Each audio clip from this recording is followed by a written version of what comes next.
We're husband and wife and business partners who aren't afraid to live life on the edge. I'm Ryan. And I'm Juliana. From success and wellness to candid conversations on travel, food, and culture, we're here for it all. All right, here we go. We have Jeff Krasno joining us today, and we're very excited as Jeff is the founder of Commune and host of the Commune podcast. And today, Jeff, we're so excited to be talking to you about your latest book, Good Stress. Thank you for joining us.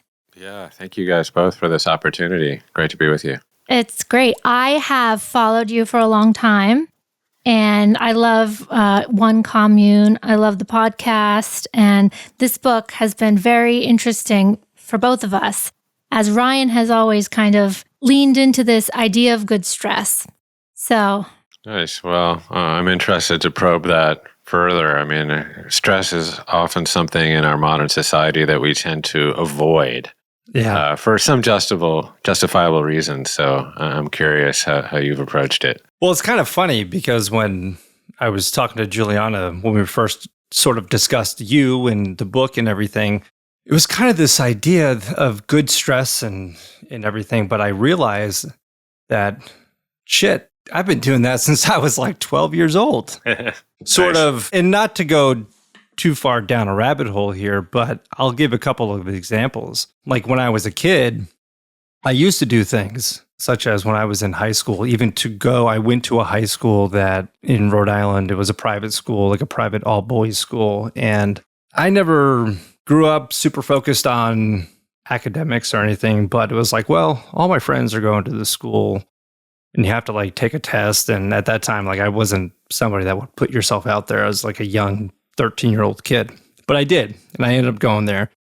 And then it was like choosing things like going into an AP history class. Like I had no business doing that, but it was sort of like always challenging myself. Can I do it? Can I do these things?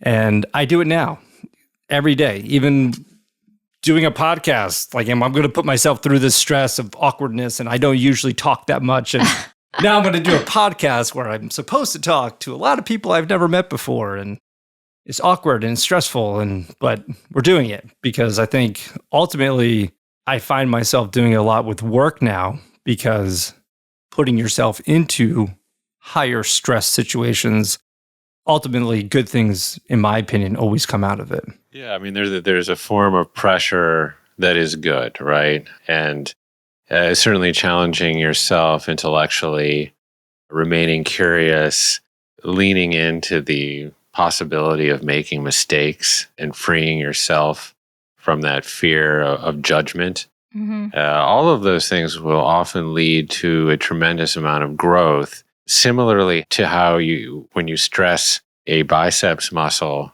just in the right way, right? With enough overload, you're ripping and micro tearing the fibers in that biceps, such that if you give it a little bit of rest and enough protein in that particular case, of course it will grow back bigger and stronger. And this kind of metaphor or analogy of muscle hypertrophy is one that is very effable, right? It's very tangible in many ways, and we can really kind of get our heads around it. Mm-hmm. But that's, faithfully applicable to other areas of life, as you've pointed out in your own life, Ryan, that, we tend to avoid those circumstances and those situations that feel uncomfortable. But yet when we learn to kind of lean into the edge of our discomfort and embrace it, there's often a really just wonderful world on the other side of that. And I think the key is to just apply the right dosage, because stress is a double-edged sword, right? So it can really lead to a lot of negative, detrimental knock-on impacts when it's in the wrong dosage and it's chronic. And I think we're all very, very familiar with that phenomenon, right? Through neglect or abuse or overwork or financial hardship or, being targeted by endless algorithmically preferenced social media content or whatever, pick your poison there. And really that, I suppose that is the thing, the dose makes the poison. So, I also attended against my will a boarding school in the Northeast where I was forced was forced to, wear a coat and tie and go to chapel too many times per week. But I look back on that experience and, getting up at 6:30 in the morning and trudging through the snow and, to go to practice or whatever before school started and, not really having my parents there as a safety net. And it did lead to a lot of resilience and personal growth. And you have a very interesting background because before you were as entrenched as you are in the wellness world, which obviously, you're an icon, but you were in the music business, which was very interesting. Yeah, which was very interesting for me to read. I always say, and I saw Kathy Heller was on your podcast recently. Kathy was on ours recently too. And we bonded over the fact I'm an ex-wannabe pop star. So it sounds like we were in New York at the same time. You were in the business and I was trying to get into the business. But how did you make that pivot from that world, which is so stressful? And I'm sure you have plenty of insight on that into where we are today. If sleep is foundational to good health, then I'm surprised any musician has it. Most of my deals were done, of course, between 9 and 5, but 9 p.m. and 5 a.m. in that world. So that was how I misspent, a good chunk of my youth.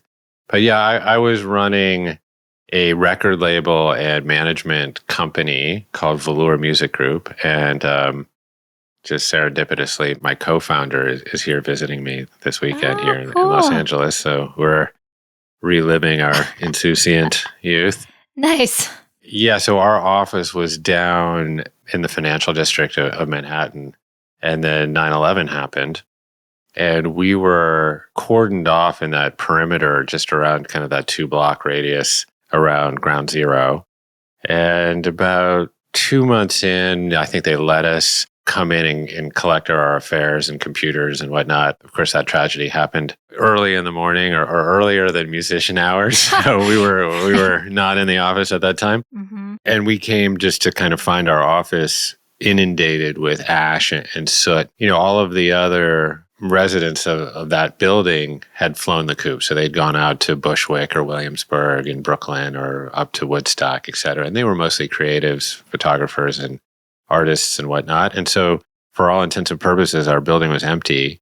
And, that moment was so significant that it really inspired people to do some rather audacious things. And my wife was one of those people. So she founded and started a yoga studio in the space right above our office. Cool. And of course, this was before there was a Tony Equinox peppering every corner of Manhattan, right? So this was a very, very humble one-room studio that had kind of a whistling radiator in the corner. The actual bathroom was in the studio. Wow. It was about the width of a bread box. But this place quickly became the epicenter for kind of the aggrieved or grieving, I should say, denizens of Lower Manhattan, mostly women, filing kind of through the back of my office and then up these cockeyed lime green stairs into this, very, very humble yoga studio. And, this was where I had my opportunity to sit in the front row and witness the power of somatic and spiritual experience and practice, but also community to really, really heal people. There was a lobby. I mean, you could barely really call it that. I mean, it was a vestibule outside the studio with a kind of maroon colored, rather stained futon on the floor. I can really picture it now in my head as I think about it. And, I would hang out there with the desk staff and then watch people come out of class, soaked in sweat, very open-hearted and collapse on this little futon and, heal, share their stories and commune and cry it out and hug it out and laugh it out. And it was really impactful on me and really bent the arc of my professional and personal life. And, from there, it kind of led me to found this concept of wanderlust and kind of propelled me along my way in the world of health and wellness. That is pretty wild. You were there in the thick of it at that time. I didn't come to New York until 3 years after 9/11. So I can't imagine what it was like going through it then. Yeah, I mean, in some ways, I was reliving that in a manner in LA here in the aftermath of the recent fires that we've had. Of course, there seems to be a quicker bounce back for various cultural reasons that might be the center of some other discussion. But the collective grief, the shared grief that leads to a degree of conviviality and compassion and kind of oneness, if you will. I mean, that it really, both tragedies, as awful as they were, really elicited people's better angels. I mean, it was quite remarkable to live in Manhattan during that time. And I don't think I paid for a beer for 3 months. It was like, people were so generous, know, and people, strangers, holding doors for each other and hugging it out, on the subway platform in a city that's generally known for its, dog eat dog ethos. And same thing here in Los Angeles after the fires, people opening up their homes to complete strangers. And sometimes humans operate best in a crisis. I was just going to say, it's pretty incredible that people do that, considering half the time most people just stare at their phones and don't even interact anymore to one another. And then only takes burning down half the city to get people to act like human beings again, huh? Yeah. I mean, we can see this in our own lives too. Often, and this is certainly true for me, you have to hit a rock bottom place in order to kind of sit under your own Bodhi tree and have an awakening and begin to kind of walk in the footsteps of your highest principles. And yeah, it's curious that, and this is part of kind of why I'm out here talking about many of these things, is that, well, maybe you don't have to hit rock bottom in order to adopt the protocols and adapt your environment such that you can live a more vital and healthy existence. Yeah, that's great, because I think everyone, if possible, would like to avoid that. And now there's so much we hear about, all these different mechanisms, whether it's the cold plunging or saunas. You're big into using a sauna as far as that's a good stressor. But yeah, and I think people now want to feel as good as possible without having to say, I've treated my body terribly for the last 30 years. Now I'm facing a problem. How do I fix it? And you had a similar story, correct? Not that you treated your body horribly, but you had a kind of a wake-up call, right, with diabetes? Yeah, that's right. And in retrospect, when I did sort of an honest inventory, what I call my kind of biopsychosocial intake form for myself, I was certainly involved in the world of health and wellness, but it became sort of an exercise in wealth and hellness, really, as I was kind of chasing the capitalist chalice, as many of us do. And for me, it was really grounded in a lot of kind of childhood trauma, and that resulted in a tremendous amount of people pleasing, and really anchoring my self-worth kind of, or seeing it through the eyes of others. So a lot of my efforts in relationship to growing Wanderlust as big as I did was really to kind of like prove to the world that I was worthy in some way. So I was kind of being propelled forward, through some rather misaligned incentives. And that led to me just living on an airplane, 200 days a year, sort of endlessly chasing growth and top line success and all of the kind of lifestyle habits that come with that, wicked insomnia, kind of carbicide, because you're essentially eating out of an airport, living kind of from coffee to wine o'clock, if you will. And coffee till cocktails. Yeah, that's it. And, over time, progressively, those kinds of habits take hold within the body. And it's sinister because it's insidious and slow. And this is really so characteristic of modern life. In 1900, we would, be trudging through life or sprinting through life, and then we'd get a communicable disease, and, 10 days later, you'd be dead, right? So, Yeah. I mean, I'm sort of generalizing, but, in this day and age, we tend to limp through 20, 30 years of our life, managing these symptoms that seem like really anodyne at first. It's like, oh yeah, it's just a little brain fog today, or some chronic fatigue, or I'm a little bit irritable. I can't really concentrate so well. Oh, I need to check my phone every 5 minutes. Yeah, I have a little bit of dad bod. Oh, it's getting a little bit worse. Oh, I've got some man boobs. Okay, now, whatever. And it's psychological. And then there's also plenty of sort of insults to one's vanity associated with it. But we can, justify it. And we've normalized essentially what is patently abnormal. And that was me. I was living with all of those symptoms and others, but just writing it off to like, well, I'm just having a bad day. God, I'm overworked, but those are just indications just upstream from what we label chronic disease. And, all of a sudden, I woke up to a diabetes diagnosis. That was my quote unquote rock bottom. And yeah, when I was 70 pounds heavier and all of my other, CRP levels and lipid imbalances and obviously blood sugar imbalances, et cetera. And then I was really forced to take a hard look at my own psychology, my own physiology, and make some significant changes. Yeah, that's pretty amazing. And, on that point, I've been saying for a little while now that I really do feel that we're sort of in this beginning stages of this like age of enlightenment for a lot of people when it does come to like our health and nutrition and wellness. People have certainly, it's not like it's a new age concept or anything, but I do think for a very long time, many people, including myself, and I'm sure you fall under this category of just sort of assuming that the foods I was eating and our habitual way of life was okay. And, I always thought like, hey, we eat healthy. This isn't that bad. And sort of now, a little over 2 years ago, I started paying a lot more attention to what's going on with nutrition and everything. And obviously now you have like the Maha movement, but that was sparked by people like yourself sort of starting to talk and speak up about these things.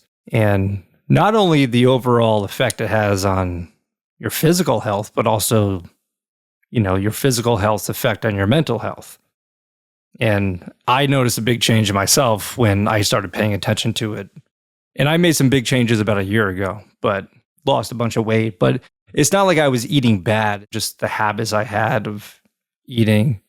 Oh, a lot of what you mentioned is you're in a grind. I mean, we weren't on airplanes 200 days a year, but just, that daily grind where time passes, it seems like incredibly quickly. And you're just on the go mode. You're eating quickly. You're just not kind of checking in, I think, with your body or even your mind and what it really needs.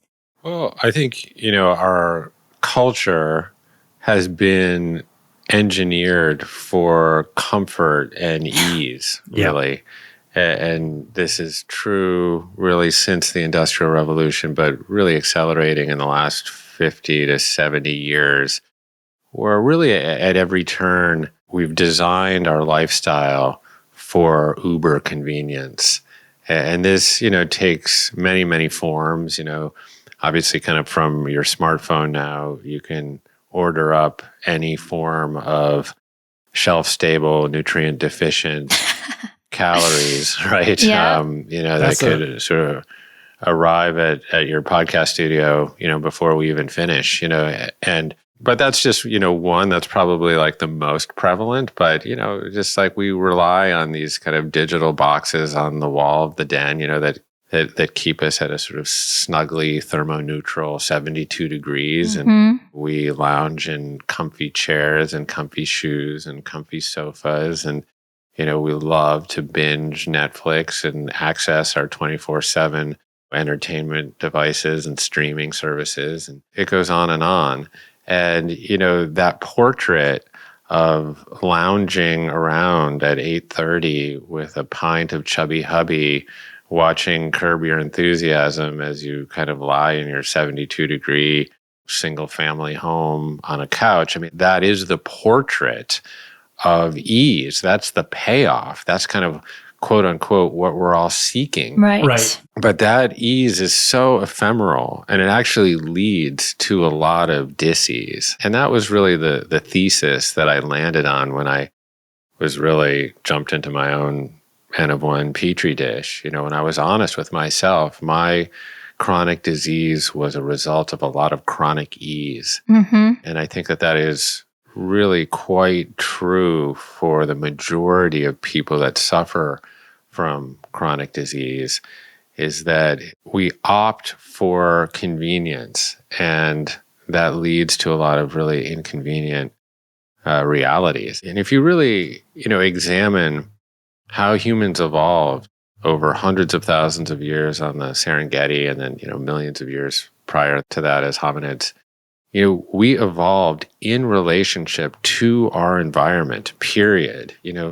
Our genes iterated and mutated in relationship to the world in which we were living.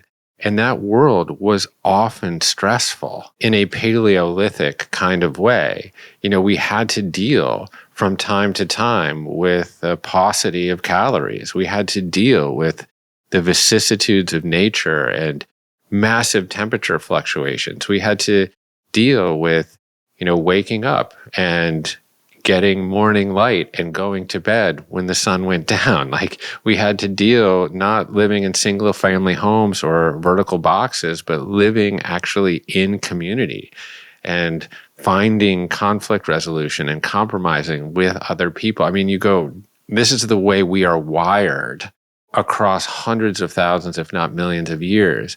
And genetics and evolution is painfully slow. You guys and everyone listening and myself, we're carrying around a Paleolithic genome, Right. But we're living in an environment that hijacks that genomics.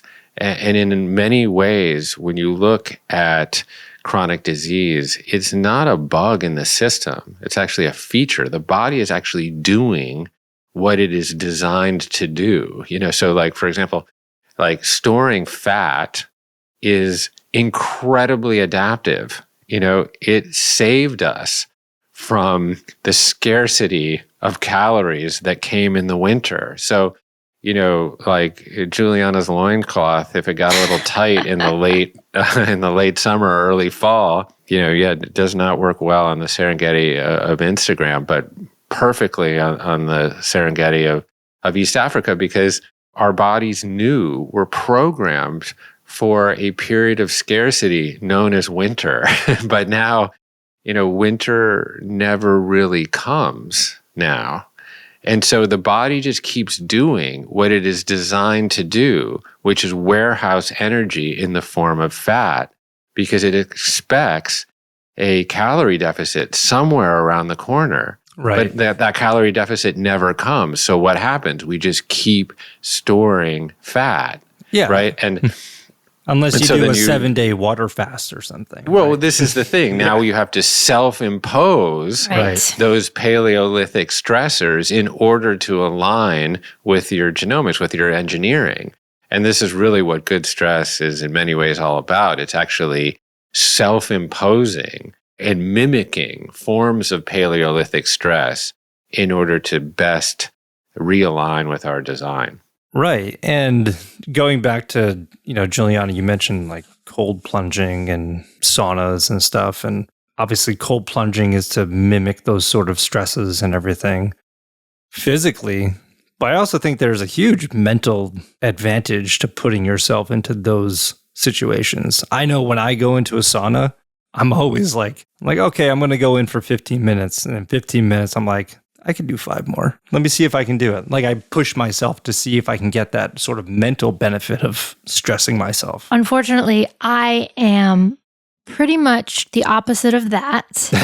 A self-proclaimed hedonist, just seeking comfort in every way, shape, and form. So I have to try harder to, abide by some of the principles in the book. And I know that it obviously in my best interest to do that. But yeah, I don't see, if I go into a sauna for 15 minutes, I'm like, can I sneak out at 8? So I have to really push myself in that regard. Yeah, well, I think, sauna deliberate heat therapy and deliberate cold therapy, there's some of the most obvious good stressors. So, and there's pleiotropic benefits associated with both of it. And I get into the geeky science part of it. I enjoy that. I prefer to kind of hover kind of over more in the kind of meta concept of it, which is, our bodies were actually designed for these forms of stressors. Mm-hmm. So when we get very hot, we are designed to perspire, right? There's a few other species that do that. Other species pant, right, in order to cool down. But, just kind of examine the nature of that for a moment. So health really kind of hovers around this idea of homeostasis. So our ability to always kind of move back to this sort of Goldilocks zone, sort of this warm porridge of, as it pertains to body temperature, like 98.6, right? So you get deliberately hot, and what does your body do? Oh, well, it cools itself down. It's actually wired already to do that. And, on the other side, it's like you make yourself very, very cold, and your body is designed to shiver and to access what is more kind of geekily known as thermogenesis, but it's designed to warm itself back up. And if you denude your life of hot and cold, that ability of your body to do that starts to actually degrade. I can see that in myself. I have the worst cold tolerance because I won't do it. Yeah, because it's awful, right? I mean, I abhor the cold. I used to do. You should see her get ready to go skiing. It's really something. It's a significant ritual. I mean, she's like, it's like that scene in A Christmas Story, getting Randy ready to go to school. Completely, like the steak marshmallow. Yeah, but after a couple of days, you probably get a little bit more used to it, right? And that's kind of the message here, which is, I would never, ever recommend anyone jump into a 34-degree ice bath if they hate the cold.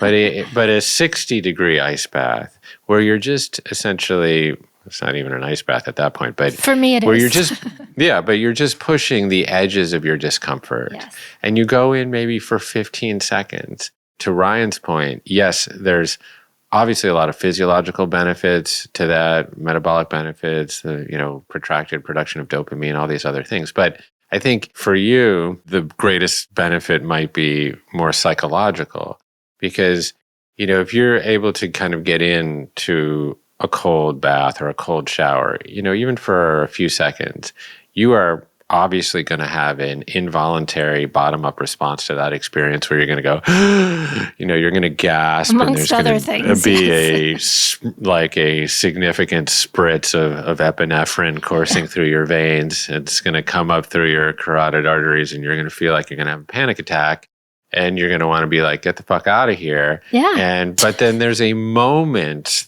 available to you, and this is to Ryan's point, where you can apply top-down conscious pressure on top of that involuntary bottom-up response. And, you can do that with breath work, and you can do that just through kind of leveraging your brilliant neo-mammalian prefrontal cortex to tell yourself, Juliana, this water is 60 degrees. I'm going to be totally fine. I'm just going to be fine, and I'm going to take some deep breaths, and I'm going to move myself back into my parasympathetic nervous system, and it's going to be okay. And the more that you do that in a cold plunge, the more that ability spills into the rest of your life, where you inevitably confront a stressful situation in traffic, at the dentist, with Brian, in work life.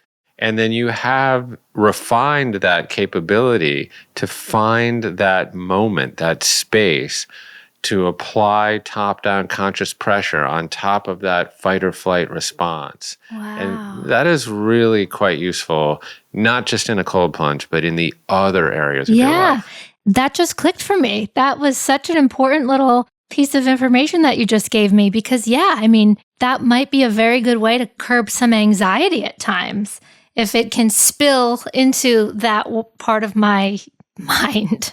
Totally. I think this is where, there is a very sturdy bridge between physiology and psychology, certainly as it comes to practice. I mean, I feel the same thing about fasting.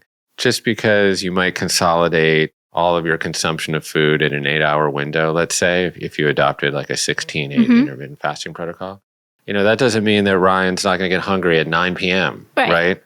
But instead of like watching him mindlessly meander over to the cookie drawer, I only do that if I previously, because I don't eat a lot of sugar, but if I do, I will catch myself. Like my body is just like, oh, you got some. Nope. And I go like zombie walk over to the pantry. He's more of find myself. I'm like, what the fuck am I doing here? Like, I don't eat M&Ms. What is this? No, you find him in the meat drawer late at night. Yeah. That's where he usually hangs out. I got in the habit of making my own homemade beef jerky. So that can be my little late night guilty pleasure snack, but not so guilty.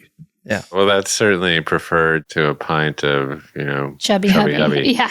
If you adopt and become a disciple to that fasting protocol, instead of kind of wandering to the fridge or the freezer or to the beef jerky closet, you sort of force yourself to find that space and witness the nature of the hunger and actually ask yourself, oh, Ryan, is this actually a biological need?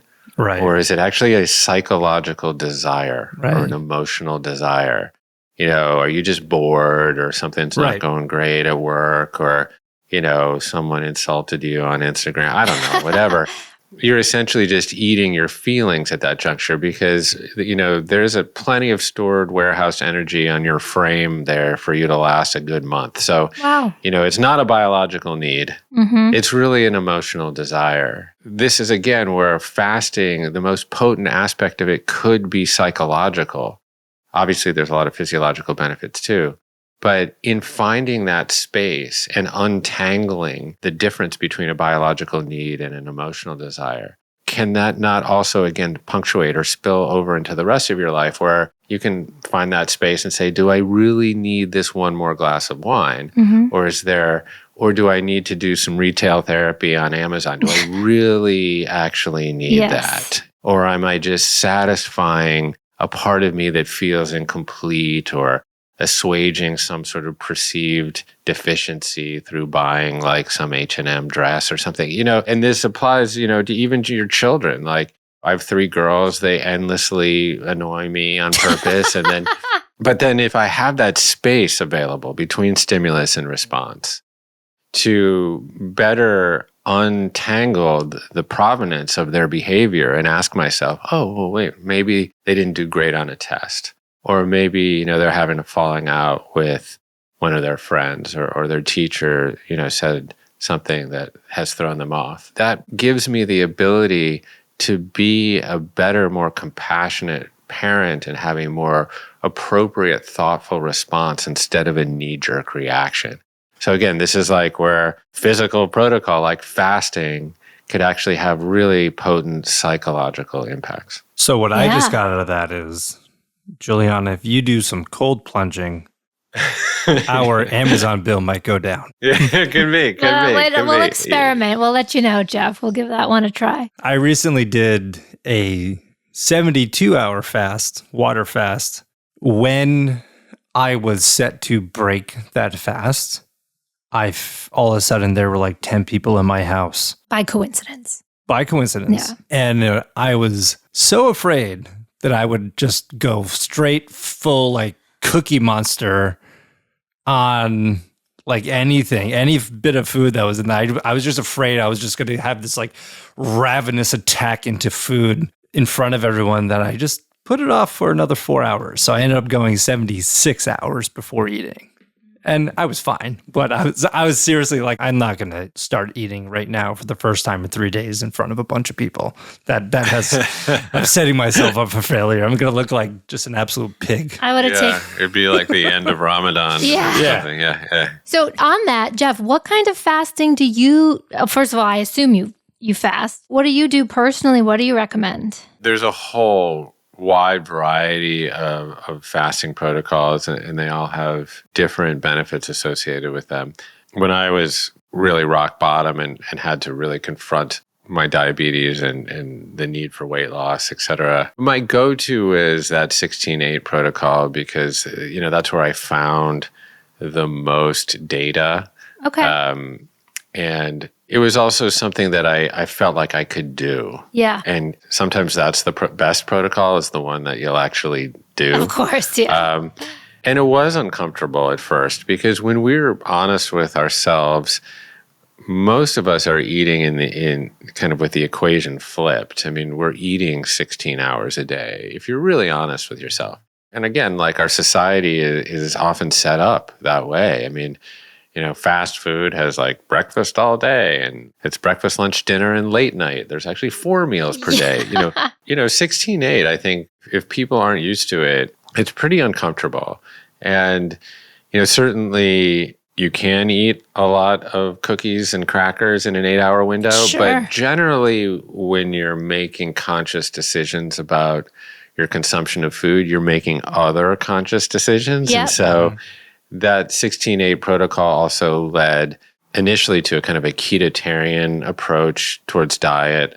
So I was really kind of minimizing the consumption of carbohydrates, really trying to tinker around with that macronutrient proportion, trying to get a bigger bolus of protein and healthy fats. So that was sort of concomitant with the 16-8 protocol. I'm happy to go through a lot of the benefits associated with that from kind of mitobiogenesis and production of BDNF and sirtuin pathways and autophagy and AMPK activation. There's all that stuff associated with it. But I also did experiment a little bit with what's known as OMAD, the 1 meal a day. I didn't find that was for me. I was really precipitously losing weight and also losing a lot of muscle at the same time. And so, the 16-8 protocol was just better suited for me.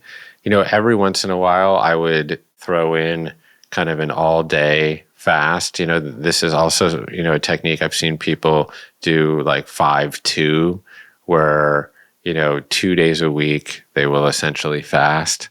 And, the longer fasting periods tend to, be better at stimulating these processes like autophagy, or, this is the cleanup of dysfunctional proteins mostly, and the breakdown into their amino acid component building blocks, and then the upcycling of those amino acids. So it's a really fantastic process for bodily repair. But generally, you have to get a little bit deeper into a fast to be able to stimulate that process. There's also, ketosis, where you stop essentially burning glucose for the production of energy, and instead your body kind of breaks down fats. I think that fasting length there in order to activate ketosis is somewhat combined with what you're actually eating.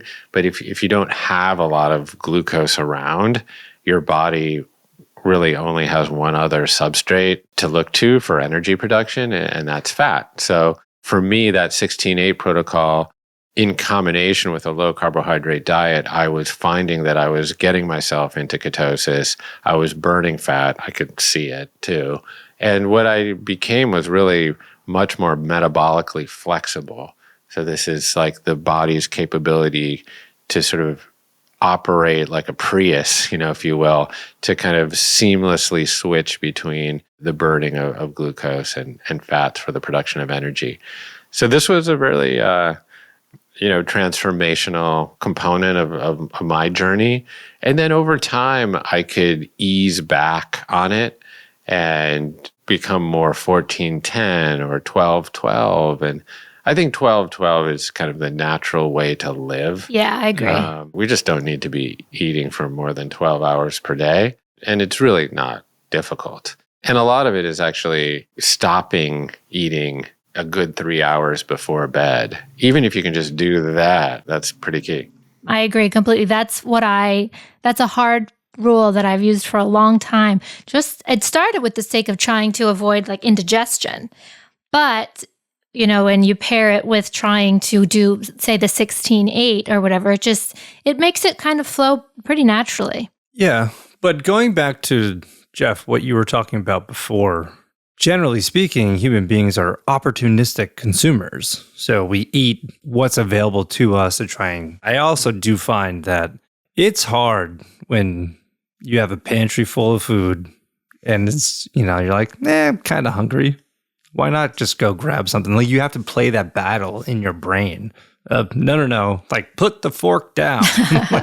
At the same time, we also have sort of opposing forces combating that with all of the research and science and money that is pumped into our food manufacturers trying to fight that very thing, trying to make food even more addictive for you and trying to make you to eat more of it at one sitting.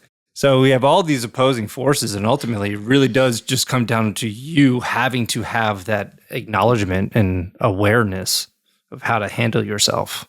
And it's hard. It's very difficult, and a separate podcast conversation on the nature of free will. But if there is free will, that window is really barely cracked, I think, for humanity. So now that, we live in perpetual harvest season, right? Yes. With not only the always availability of food, but as you say, there's this additional corporate overlay where, big food has teams of scientists essentially studying human biology and engineering food to essentially take advantage of our biology, whether that's sort of the bliss point engineering of food, like that perfect little combination of salts and fats and sweets, right?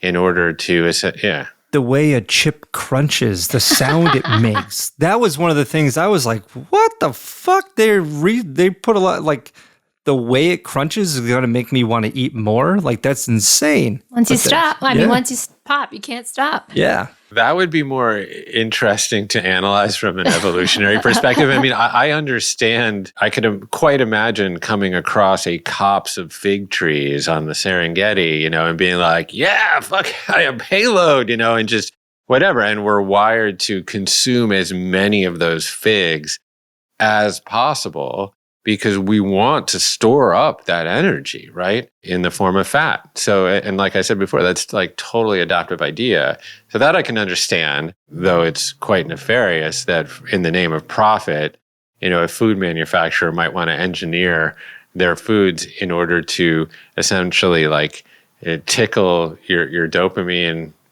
productivity and your reward systems. The crunch phenomenon, I don't know. I'd have to think a little bit more about that. Maybe there was a particular kind of beetle that we like to consume. Right. Yeah, I don't know. Who knows? There's that's kind of one of the things I've learned is there's so many little subtle things that I never even thought would be an effect on like your brain and dopamine and serotonin levels and all that stuff. Or just, how we perceive bright colors in the supermarket. We're in the middle of that debate right now, right? So yes. Yeah. Where food dyes are. Or why they put the brightest colors at the kids' eye level. And a lot of that was sort of the product of big tobacco actually buying a bunch of the big food companies in the mid-'80s as cigarettes became harder and harder to market for good reason.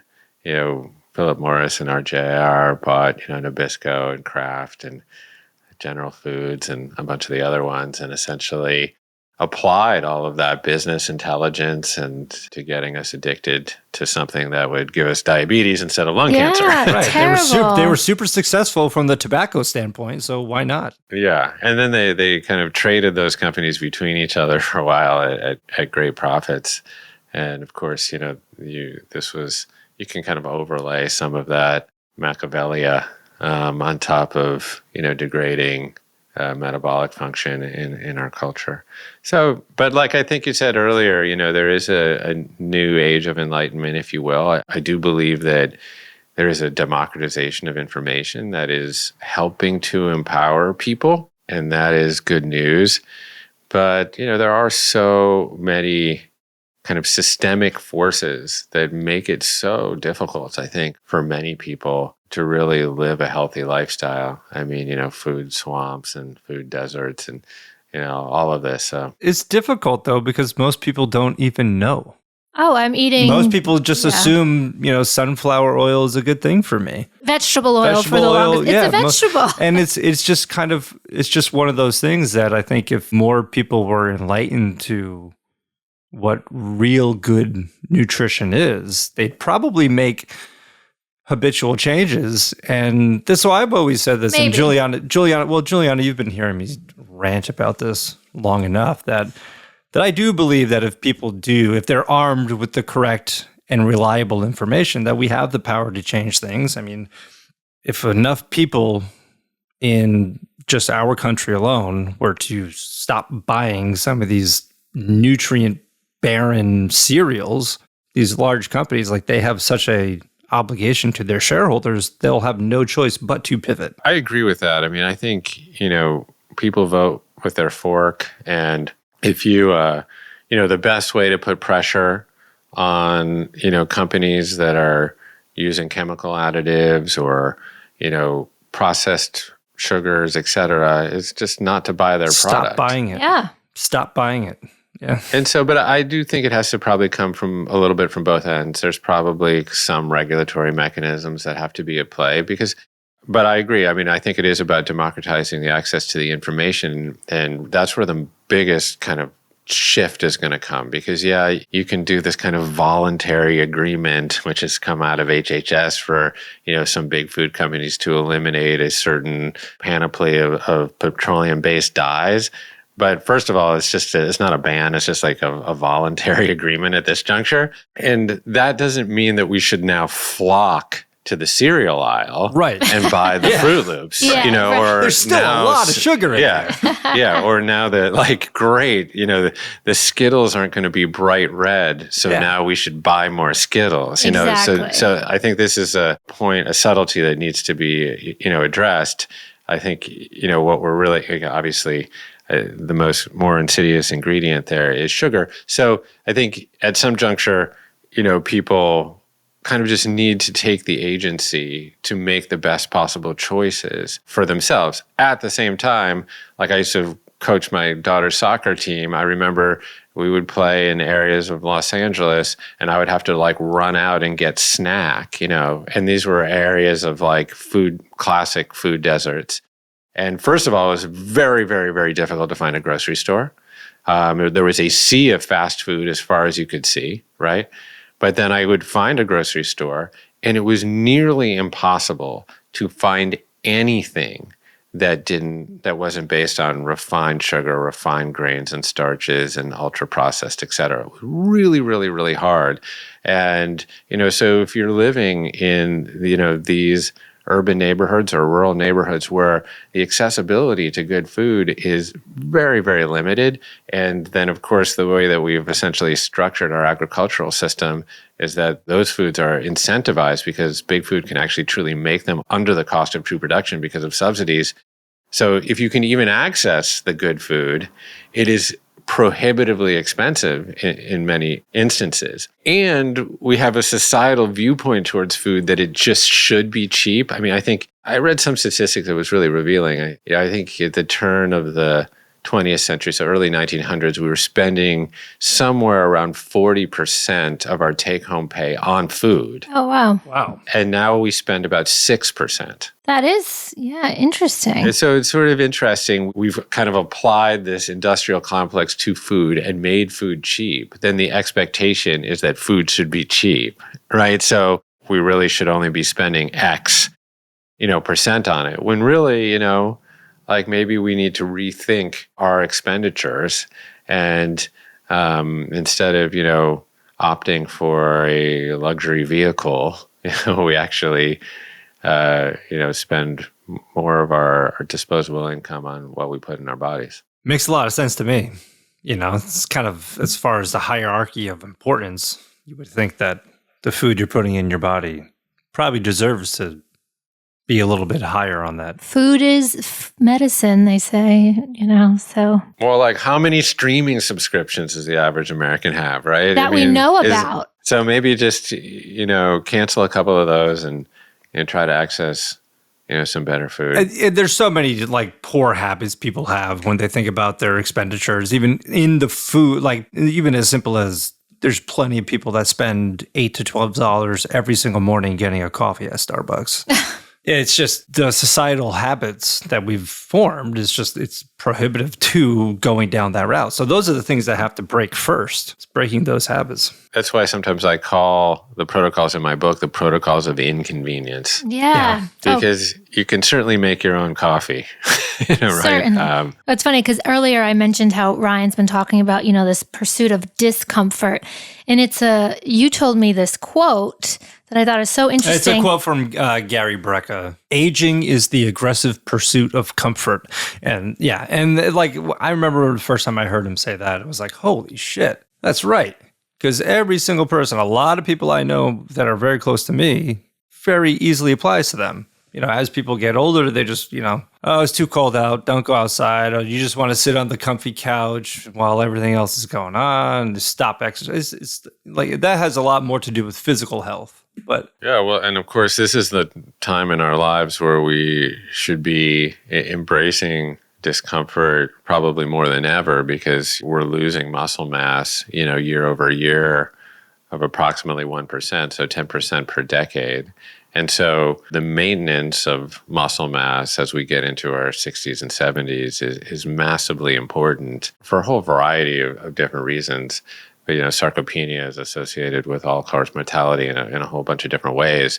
But, we know that if we, slip on the stairs and we don't have the grip strength to hold ourselves up and we fall and break a hip, the mortality, in that next 6 months to a year is astonishing. So, and then also just around other forms of chronic disease. I mean, muscle, as it turns out, is an unbelievably powerful endocrine organ. So, there's, hormones that are created and certain proteins that are activated in muscle that contribute to cognitive maintenance, like, BDNF is one that a lot of people talk about, brain-derived neurotrophic factor. But also just as a metabolic organ, muscle is a greedy uptaker of serum glucose.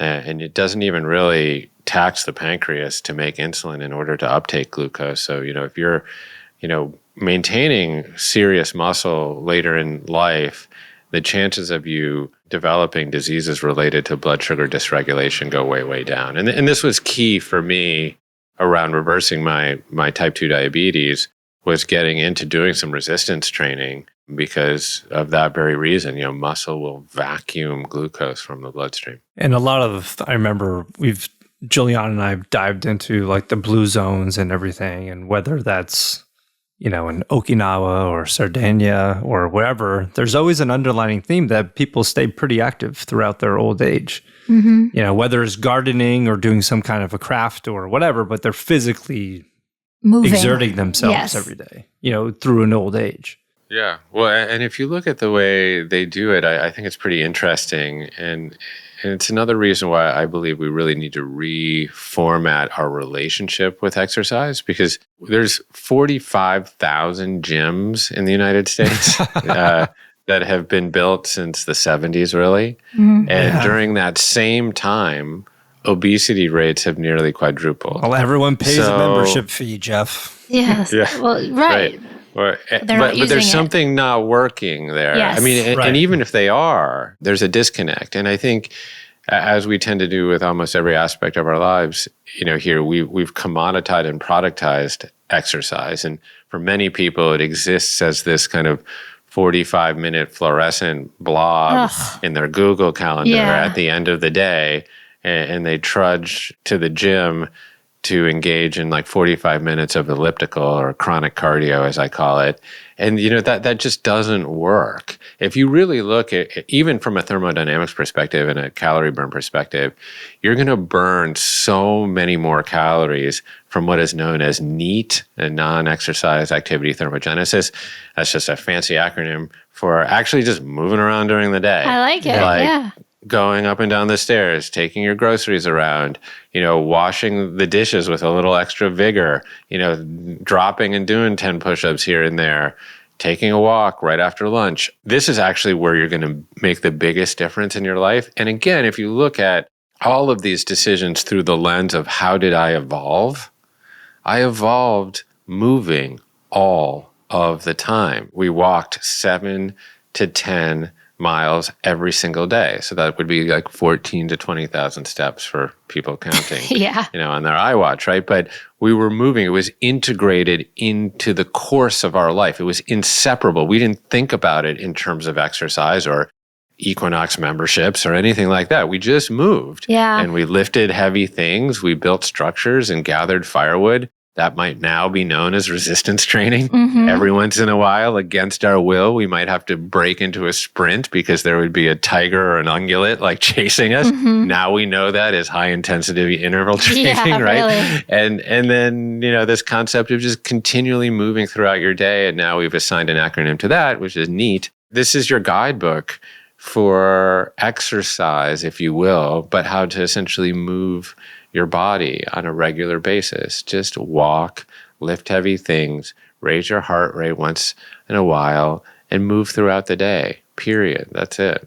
Well, I'm motivated to go to the gym right now. Yeah. Yeah, sure. No. Well, Jeff, this is also helpful. And this book, as I've said, is fantastic. Everybody should read it. In addition to reading it, you just listed off a few, but any other quick little tips that you could give to someone listening that might say, okay, I'm on board. I need some good stress in my life. Where to start? The biggest shift in your life is before any of the protocols. The protocols are just tactics, right? But so many of us, and I include myself, we really become the story that we tell ourselves about ourselves. I essentially, for 4, almost 5 decades, told myself the story that I was just this, chubby kid who would never really belong and I was never good enough. And that essentially my fate was written in the stars of my genetics and that change was actually not possible. And as I began studying human physiology and also Eastern mysticism, there was a real great truth revealed to me, which is that we are completely impermanent beings, that change is not only possible, it's actually the only thing on offer. And of course, the Buddha had that revelation under the Bodhi tree 2,500 years ago without any knowledge of germ theory or an electron microscope. But when you actually open the hood on your own organism, what you find there is 70 trillion cells experiencing 37 billion chemical reactions per second, right? We are always changing. We have 39 trillion bacteria in our guts and in our organs and on our skin that are turning over every 4 minutes to 24 hours. I mean, I literally am not the same person that started this podcast. And I think, when you wake up to that idea that change is not only possible, it's all that's available to you, that can be incredibly empowering. Because if you are impermanent, then you can adopt the protocols that I have in this book and change your environment such that moment to moment, you can be moving on that spectrum towards becoming your better self, towards healing, towards wholeness. And there's a lot of agency in that. So that's really the message I want people to take home. That's a great message. It's a great way to look at it. It is. And I think you're going to help a lot of people to get there. So thank you for that. By the way, I want to go to one of your events, one of your One Commune events. You're not going to anything until you go do a cold plunge. I'll do a cold plunge Well, first. maybe you'll come and we'll get you in. We'll get you in nice and slow. Because we have a couple different plunges and they're at different temperatures. So it's all good. 100%. I would love to do that. And where can people find you? I know you're all over the place, but where do you want people to? If people are inclined to get the book, and I hope they are, it's also, there's a lot of storytelling and plenty of dad jokes. So you can have a chuckle or two in there. Yes. I scooped up goodstress.com. So you can go there and I can bundle in all sorts of goodies from the Commune platform. So that's goodstress.com. And then really my work is mostly a distillation of all of the incredible people that have been on our podcast and we've done courses with on the Commune platform. So that's at onecommune.com. And it's just a remarkable repository of wisdom and knowledge from some of the most brilliant thought leaders and doctors and mystics and sages. So head over there and get the real deal. Yes, it's a fantastic, fantastic website. I mean, endless interviews that are just mind-blowing. So That's great. Well, Jeff, thank you again. We're going to have you back because there's so many other things that we could really get into. You're such a wealth of information. It's been great chatting. So thank you again. Yeah, thank you both. I really, really enjoyed it. And enjoy that Rhode Island summer. It's so beautiful out there in the summer. Yes, thank you. Yeah. All right, well, that's great. So you're in California. We'll have to let you know if we go out there. I would love to meet up one of these days, but I am going to look at your events and we'll have to do that. But thanks again. So we'll stay in touch. Yeah, thank you guys. Have a great weekend. Thanks, Jeff. You too. Bye. And that wraps up this episode of On the Edge with Ryan and Juliana. Thank you so much for listening, and please be sure to subscribe to our show on your favorite podcast platform. We'll see you next time.